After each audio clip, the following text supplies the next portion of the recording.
Welcome to the second week of Somm Saturdays, with less beard, just as much mustache, and plenty more to talk about when it comes to pairing sparkling wine and food. In the last video, we talked about flavor and pairing sparkling wine and food.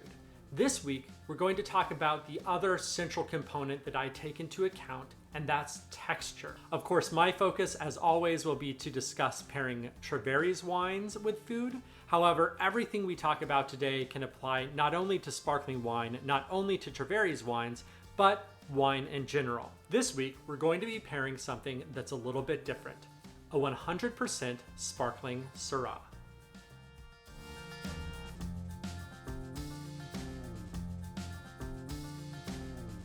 If you're anything like me, when I first encountered this wine, you're probably thinking, weird. Because sparkling reds aren't unheard of in the world of wine, but they certainly aren't common. So anytime you come across one, if you're adventurous, maybe you're excited, but you might be a little bit concerned that the quality or the style of what you're about to drink might not hit the spot, and I get that. But like all the wines that Treveri sells, I take a lot of pride in this wine, and maybe because I was so skeptical when I first drank it, it's become one of my favorite wines that we produce. Not least because it's really well suited to pairing with food. Just like the last video, we'll discuss what we're about to eat with what we're about to drink, and we'll discuss why I think they're going to go well together. We'll talk about texture or body in wine pairing, particularly sparkling wine, of course, in this context, and we'll see how the pairing plays out. Like I mentioned in the last video, I don't do a lot of multi-day recipes. That's not only true for these videos, but true in my life. If I can keep a recipe to an hour, that's ideal. So today we're keeping it about as simple as you can get and cooking something I would wager almost every one of you watching this has made before, and that's a burger. But rather than beef, we'll be doing a lamb burger. If you're watching these videos and you've come across some classic pairings in the past, this is one of them. Syrah and lamb is a standard pairing. Of course, most of the time, that Syrah is a still wine rather than sparkling. We're going to be discussing later on why I think that this pairing is well suited, beyond the fact that it's just classic. For now, let's put together the burgers, talk a little bit about texture and wine, throw the burgers on the grill, and see how this pairing plays out. All right, let's get started with our burgers. Like I said, this is a super straightforward recipe. It's just going to require a little bit of prep work. Then we'll combine everything and apply heat. So we'll start with sorting our rosemary. This had set in my fridge a little bit longer than I wanted it to, so I'm going to pull off any darkened leaves and give that a really fine dice. I want enough rosemary here for about a tablespoon. And then we're moving on to the thyme, just doing the same thing, stripping these thyme stems of their leaves, giving it a fine dice. Oop, looks like I wanted to add a little bit more there. Then we're going to throw that in a little ramekin. Since I have a bunch of sage out in the garden, I decided to grab some of that as well. It's going to have a very similar kind of note to it.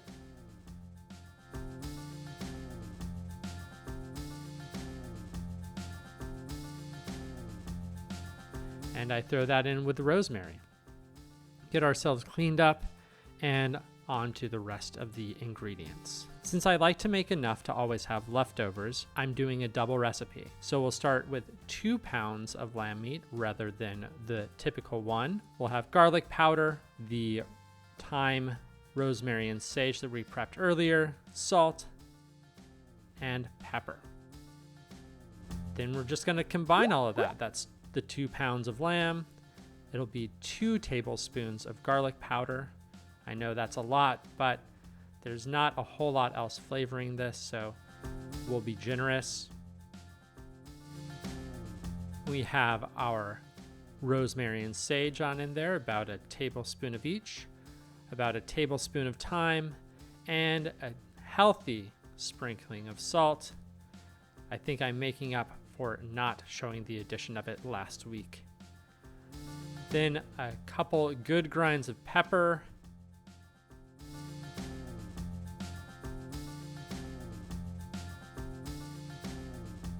we will dig into that barehanded. Obviously, I've got clean hands here, and make sure that everything is thoroughly combined. Once we have that all mixed well, we'll pull it away and into the refrigerator to chill while we talk texture. Like a lot of wine learning, the good news about understanding texture in wine is also the bad news. It is going to take practice. To create a context for understanding wine, you have to drink many and varied types of wine. That being said, when it comes to understanding texture, or if you prefer body, there are a few ways we can think about it, and even some practice we can do without having to crack any bottles. So, away we go. First of all, the way that we talk about texture in wine can generally be broken into 3 categories, which roughly correspond in texture to 3 different dilutions of milk. On one end of the spectrum, we have skim milk, in the middle we have 2% milk, and on the other end of things we have whole milk. You can imagine skim milk has the thinnest texture. We'll call this light in body. 2% milk has more substance to it, literally, and corresponds roughly to the texture of a wine with medium body. And of course, whole milk is the stand-in here for full-bodied wines. If you want to understand what we mean when we say that a wine has light body, medium body, or full body, grab yourself a bit of each of these milks, pour a little glass, take a sip, and pay attention to how that feels in your mouth. Does it stick around and fill your mouth with its texture, or is it there and gone with little more than the weight of water? This will help you get a rough idea of the distinction between light, medium, and full-bodied wine. So we can describe wines as light, medium, and full-bodied, but what actually makes them feel that way? To understand what our palates are perceiving, it helps to think about 5 contributing factors to wine's texture: acid, sugar, tannin, alcohol, and carbonation. Let's start with a familiar friend. Acidity is a fairly simple flavor and textural component to understand. We can think of it, just like body itself, as running the gambit from lower acidity to moderate to high acidity. To wrap our heads around this, consider 4 types of citrus: orange, grapefruit, lemon, and lime. Let's put these in order from lowest to highest acidity. So on the left we have our oranges, then our grapefruit, our lemon, and finally limes. The orange is the sweetest and least acidic of these 4. The grapefruit in turn is slightly more acidic and less sweet. The lemon again has higher acidity, and the lime has the most bracing acidity. We'll label the orange low acid and the lime high acid, and leave moderate as a label between grapefruit and lemon. One of those tricky things wine people do when they describe wines is add a plus or minus to describe characteristics of the wine, so we'll slide those in here as well. For a point of reference, wines that might live at the bottom end of things would be Viognier and Merlot. In the middle we might find Friulano and Cabernet Franc, and at the top we might include Riesling and Tempranillo. If you want an alcohol-free lesson to get a handle on acid levels in wine, try squeezing out a tablespoon of each of these and diluting it with 3 tablespoons of water. Understanding acid's role in flavor is a little more straightforward than its role in texture. In fact, you could pretty easily argue that acid isn't really a textural component. But one of the beautiful things about wine is it's always greater than the sum of its parts. By and large, the lower the acid in a wine, the fuller or rounder its texture might seem on your palate. The higher the acid, the leaner or more sprightly the wine may feel. Something we should note straight away is that a good wine always has a balance of the components we'll be discussing. No one thing should be dominant or absent in a wine's texture and flavor for that matter. So, a wine with too little acidity will seem unpleasantly flabby on the tongue, but a wine with too much acidity will be too aggressive and perhaps undrinkable. On to another element from last week: tannin. Like we discussed, tannin is extremely fine, undissolved particulate found primarily in red wines. Just in point of illustration, for those who would like a visual aid here on this visual medium, let's revisit the concept of black tea and tannin. First, if you want to understand wines that have no tannin, simply turn to familiar white wines like Sauvignon Blanc or Pinot Gris. Generally speaking, these wines will have spent no time in contact with skins and no time in barrels. If you want to try it out without wine, just pour yourself a glass of water. That'll be a close enough approximation. To understand the other end of the spectrum though, let's pour ourselves a glass of strong tea. All we're going to do here is let the tea steep for way too long, 10 minutes to be exact, with the same amount of water. Give each one a taste, but more importantly, pay attention to its texture. Here at the 2-minute mark, if you take a sip, that's an approximation of what a wine with low tannin feels like in your mouth. Think of wines like Pinot Noir or Gamay. Give the tea another few minutes, and now we're into roughly moderate tannin territory, where wines like Merlot and Grenache live. You might find a kind of drying sensation on your tongue, on your gums, and against your cheeks. That's tannin. Don't confuse this for a wine being dry. Like I mentioned in the last video, dryness is about sugar, and we are going to talk about that soon. If we let the bag sit long enough, we will arrive in high tannin land. Like I mentioned last time, wines like Cabernet Sauvignon or Nebbiolo are some of the well-known varieties in this category.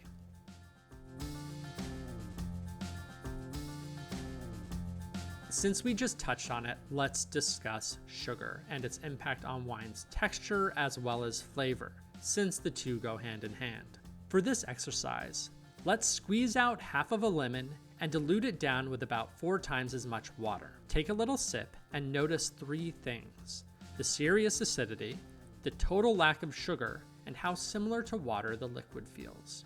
This texture, like skim milk, aligns with a light-bodied mouthfeel. As for the level of sweetness, we would label this bone dry. From here, let's snag some sugar and a tiny spoon. We'll add about 1/4 to 1/2 of a teaspoon to the lemon water, depending on how refined your sugar is, and then give it a thorough stir. Take another sip and note the acid, perceived sweetness, and texture of the solution. The acid, of course, is the same, but your perception of it is lessened by the presence of the sugar.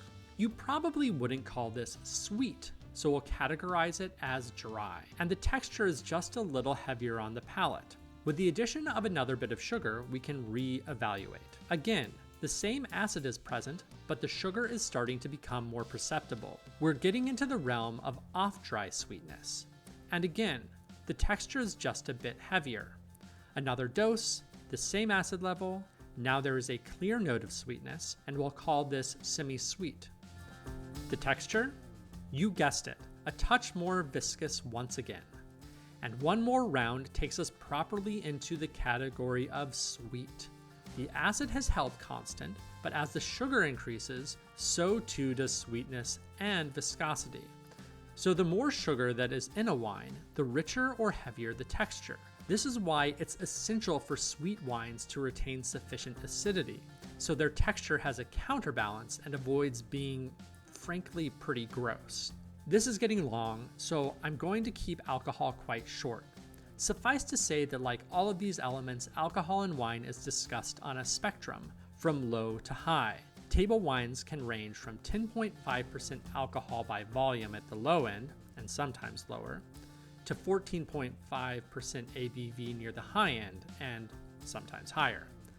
That might not feel like a huge range, but it can have a very real impact on a wine's texture. Alcohol is more viscous than water, but unlike tannin, it is fully integrated into the wine itself. Since it is flavorless on its own, you have to be paying very close attention to texture to pick out the rough ABV in a wine. Again, practice will make perfect. And here's an exercise I don't really recommend, but will illustrate the point if you'd like to get a rough sense of the impact of alcohol on wine's texture. 3 glasses, progressively more vodka in each, diluted with the same amount of water. Give each one a taste, but more importantly, pay attention to its texture. As hard as this can be to pick up in wine, I actually find it fascinating to experience the weight of alcohol on the palate on its own. It's really noticeable. Finally, something that applies especially to us here at Treveri, carbonation. CO2 seems like the sort of thing that will either be in a wine or not. But like everything else we've talked about today, wines can express a spectrum of carbonation. Since we're trying to practice without having to open a bottle of wine, this is standing in for champagne. Champagne and Prosecco, Cava and sparkling wines all occupy the top end of the carbonation spectrum, where bubbles are plentiful. A step down the line would be to something like Moscato d'Asti. Moscato d'Asti simply has less carbonation than something like champagne, but it is visible when you pour it into the glass and is no less a defining feature of the wine. Stepping down one more level, we actually have wines that don't have super noticeable carbonation, but have light carbonation that is included either as a textural component or sometimes as a preservative, since CO2 helps keep the wine fresh. My favorite example of this sort of wine is Vinho Verde, a super light, bright, fresh white wine from Portugal. I don't have it listed here, but of course we have plenty of wines in the world that don't have any carbonation at all. As you can imagine, as we move back up the scale from no carbonation to full carbonation, the wine's textures feel fuller and more mouth-filling. At the same time, carbonation also gives wine a certain lightness. So we could imagine a sweet wine with carbonation and sufficient acid being balanced and light enough to be truly enjoyable. The CO2 keeps things lifted on your palate while also filling your mouth more completely. Think of it as the difference between flat soda and carbonated soda.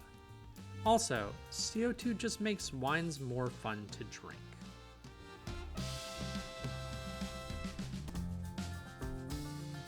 We're back at the butcher's block. The grill is preheating as we speak. I'm gonna make these patties. Once those are formed and ready to rock, we'll head out, grill them up, bring them back in, throw them on the bun, and see how we did.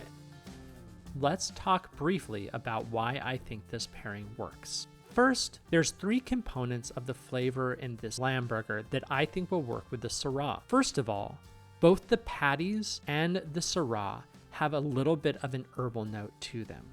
Obviously, I added the sage, rosemary, and thyme to the patties. Syrah itself tends to show a little bit of that same profile. Second, the fruitiness of the Syrah. We haven't talked about it yet, but I'm going to add a little bit of goat's milk Gouda to this burger. The fruitiness of that cheese should bring out the fruitiness of the Syrah. And finally, pepperiness. We added a good dose of pepper to the patties, and Syrah often has a peppery component to it. So we have these kind of herbal notes, a little bit of sweetness we're trying to accentuate, and pepperiness that both Syrah and the lamb burger should express. As far as texture goes, we don't often think of having sparkling wines with foods as heavy as lamb. That's because most white sparklings can't hold up against a piece of red meat. But in this case, we have not only the CO2, but since the wine has macerated long enough to take on this dark red color, it's also macerated long enough to take on a little bit of tannin. The wine has enough weight between the carbonation and the tannin to hold up against the texture of the meat. With the grilling finished, of course, it's time to get to assembly, and then we will check out our pairing.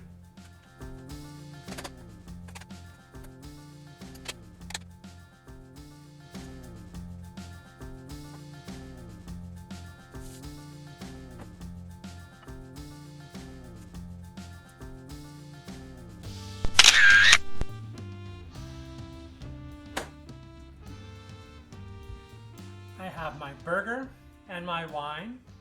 Let's see how we did.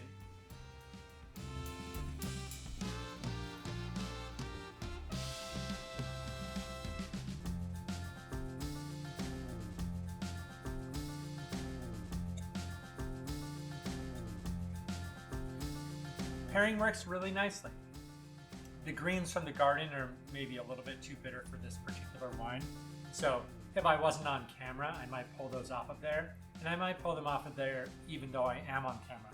Let's see if that doesn't enhance things a little bit. They were not necessarily part of my original game plan, but since they're out there, I thought I should use them. Let's see how we do without them out there. Yes, without the greens, everything works together really nicely. There's this herbal note. Of course, we've got the thyme, the rosemary, and the sage, playing with the herbal notes in the Syrah. The fruitiness of the Syrah does work well with the cheese, and the lamb itself, lamb has thymol in it. So we talked last week about this book, but if you wanted to get into the nitty gritty, actually, again, lamb has thymol in it. So we have this kind of herbal essence already in the meat. So with the herbal notes and the wine, it's really tasty. Hop on the Treveri Cellars website, get 5 bottles of stuff you've had and that you love, that you know you love, and grab a bottle of the Syrah. Try the pairing, make a lamb burger, throw a little Syrah against it, and I don't think you're going to be disappointed. If you spend any time on YouTube, you know the drill. Like the video, subscribe to the channel if you want a little bit more content like this. And I would love to hear comments or see comments, I guess, about what else you guys would like to see paired. Throw a food out there, or if you know our wines, throw a wine out there. I'll try and find a recipe that works with the wine, or a wine that works with a recipe or food that you guys love. Whatever you have to say out there, I hope that you're well, stay safe, stay healthy, and we'll talk to you in a couple weeks.